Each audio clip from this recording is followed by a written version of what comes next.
Hi, it's June 14th and I'm deciding to record the June garden a little bit earlier than I was going to because it's starting to get hot, and that means I'm going to have to take out some of the cool weather crops, and everything is planted right now that's been planted, so it's like probably the only time where the whole garden will be completely full. So I kind of just wanted to get a record of that.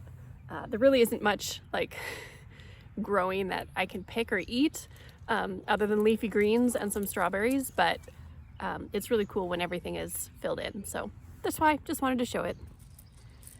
So over on this side, we've got some lemon mint, and this is where my garlic was and it never grew.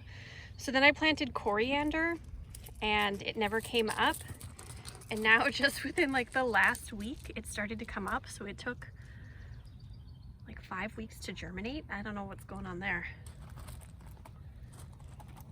And then some basil. This is my Great Lakes iceberg. I don't think this is mescaline. I think whatever was in this seed pack was just like a loose leaf lettuce. Tom Thumb.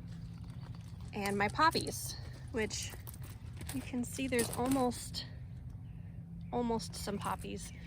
One came out, but there was a storm and all the petals fell off. This is a blackberry. This is its second year, but we've also got blackberries all down this side. The two over there are like just beginning. This side of the garden by the fence, the west side, has raspberries that I just planted last fall, but you can see like the ones down there are starting to get a little bit taller. I'm not expecting any raspberries this year, and I'm so excited. So here's the asparagus we planted last year, but look, we've got some flowers in the snapdragons.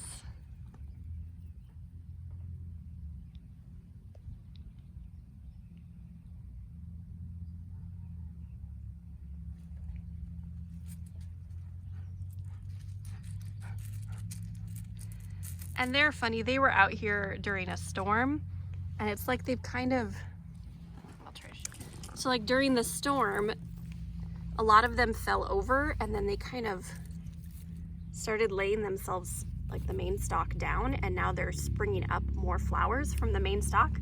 I don't know if that's a regular thing that they do, but that's what's happening. So they're kind of filling out the place more, which is nice. All of my potatoes. All right, here's my zucchini or courgette. She's starting to get big monster leaves. I planted some lavender lady over here, and I thought it had kind of died in the storm. You can see it got really chopped up, but it seems to be coming back. So I don't know if this placement is really bad now. And then I have cosmos. They're really hard to see because they're so tiny right now. But just a line of cosmos kind of separating this bed. And then over here, this is sugar baby watermelon, so a small watermelon. I took the bird netting off the pea structure to kind of save them. And you can see we are getting our very first peas. I'm gonna have to double check. One of these are sugar snap and one of them are like traditional peas that you have to shell. But those are beautiful flowers. Whatever this pea is, it's super pretty. And then my kale's going crazy down here. And I replaced my radish with rosemary and thyme. And then we got a couple heads of romaine. I've been slowly taking those. I have to be really careful because once it starts to get warm, the caterpillar cabbage moth things will destroy them in like a day or two. So I've been taking whole heads now. And this is my spinach. You can see some of it is starting to go to seed or to flower. There we go. It's getting ready to flower. I'm just gonna let it flower. Why not? I've gotten so much spinach this year, it's been awesome. Okay, and then over here, I think I'm gonna have to get rid of the bird netting here too, but I think everything's tall enough that I don't have to worry about the birds anymore. But these are my green beans. They're French green beans. I went with a different variety because the kind I had last year, I thought was kind of woody. But these leaves are super interesting looking. I've never seen such gnarled looking leaves before. They all have them, so I don't think I'm doing something wrong. And then here's my broccoli, which has gotten huge. Not all of them have, but like monster.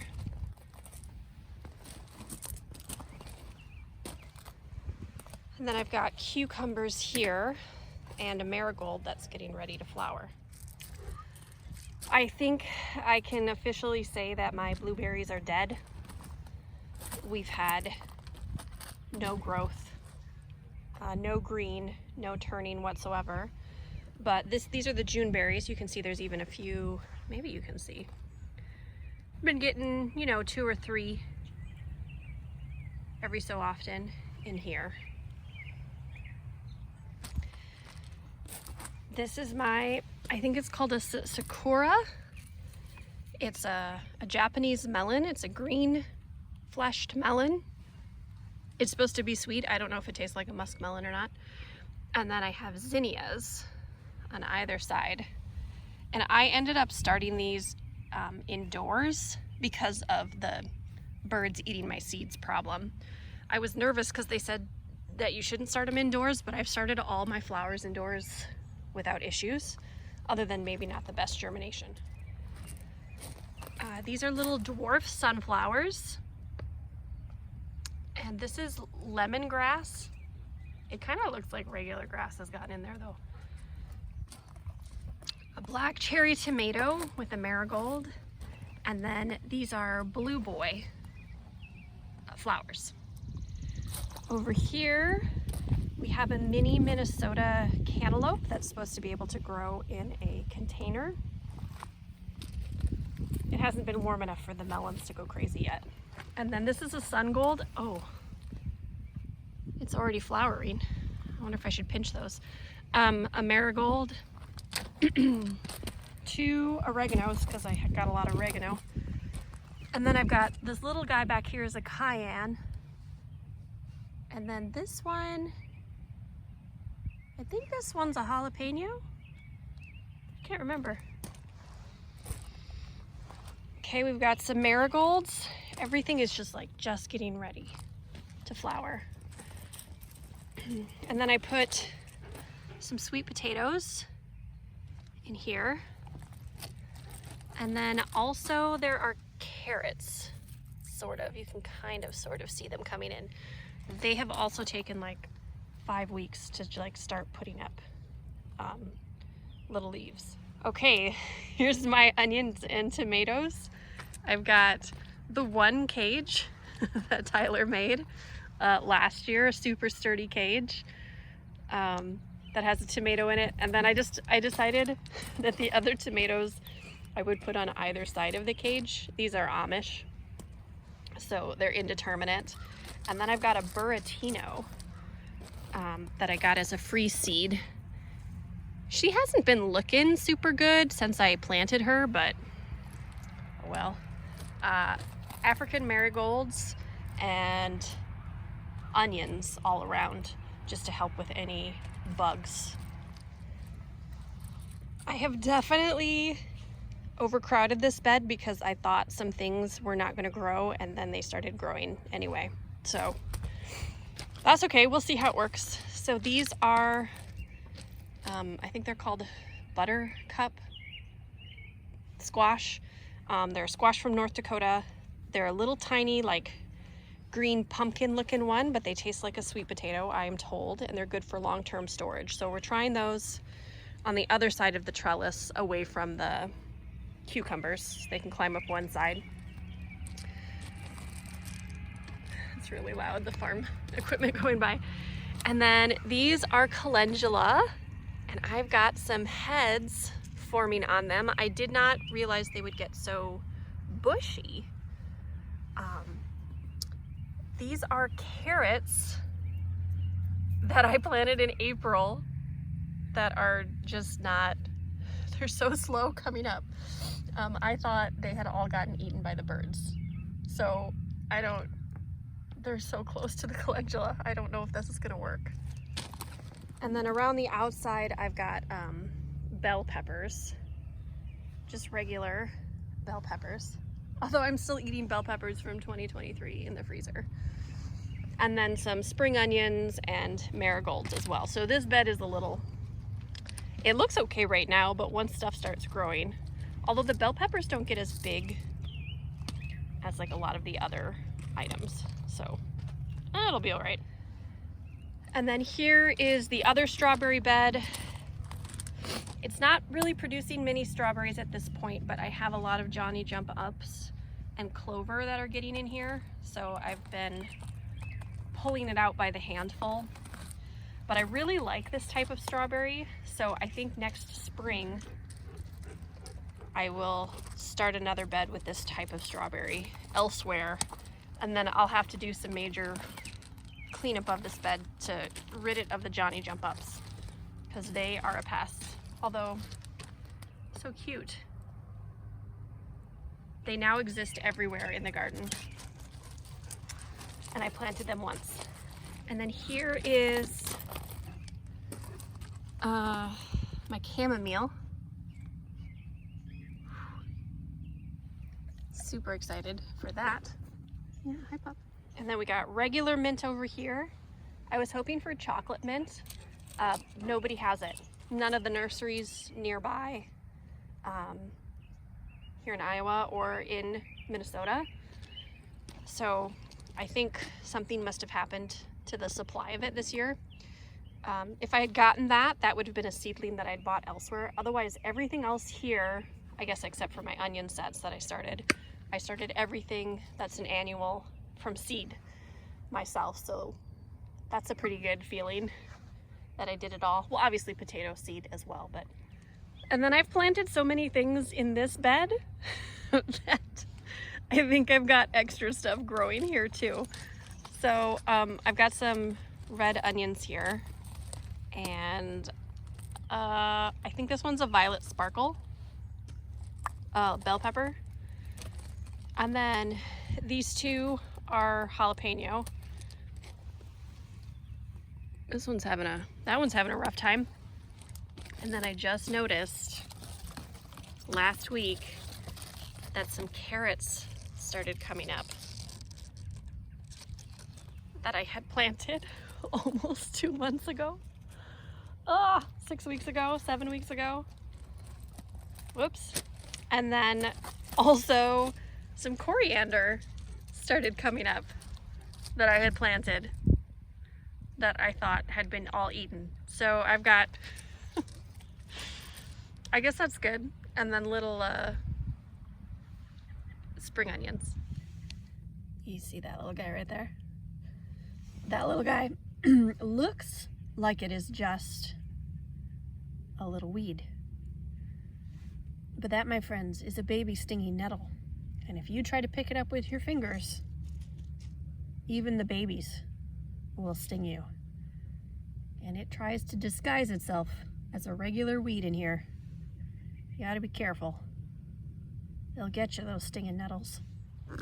It's just so exciting to see everything seeming to be growing really well, especially since I used my own compost and some horse manure this year instead of buying that stuff. So that is very exciting, because we've got, I think later in the summer it's going to be absolutely crazy, and I'm really looking forward to how many of the flowers are surviving. I really want it to be super colorful in here. That would be really neat. We've got all the trees planted in the mini orchard.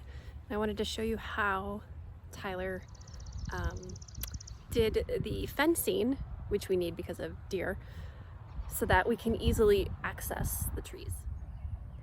So these are cattle panels that have been cut down, and then on the T-posts, some added hooks.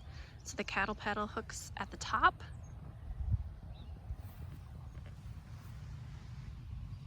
and then here at the bottom too. And that happens.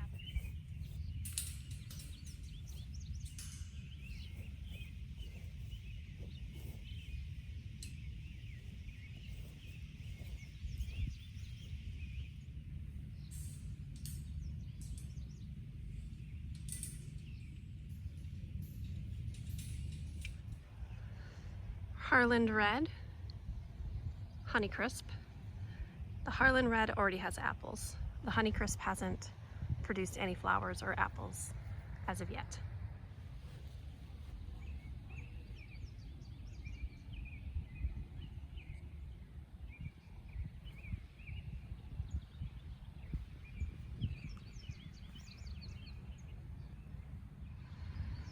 Black Ice Plum. Summer Crisp Pear.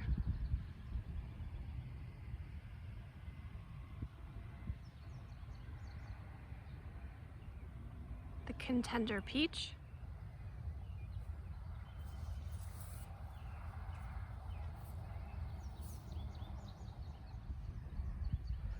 Bartlett Pear.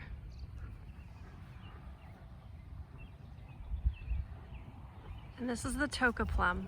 This one's having a few issues. It is teeny tiny, so we set up this support system with string because it's so open with the wind right now. Okay, so just for some perspective, here is where the mini orchard is. And there is the garden. You can see the giant pile of wood chips to the east from all the trees Tyler's been taking down. And then what looks like a much smaller pile of manure, but I promise it's still quite large.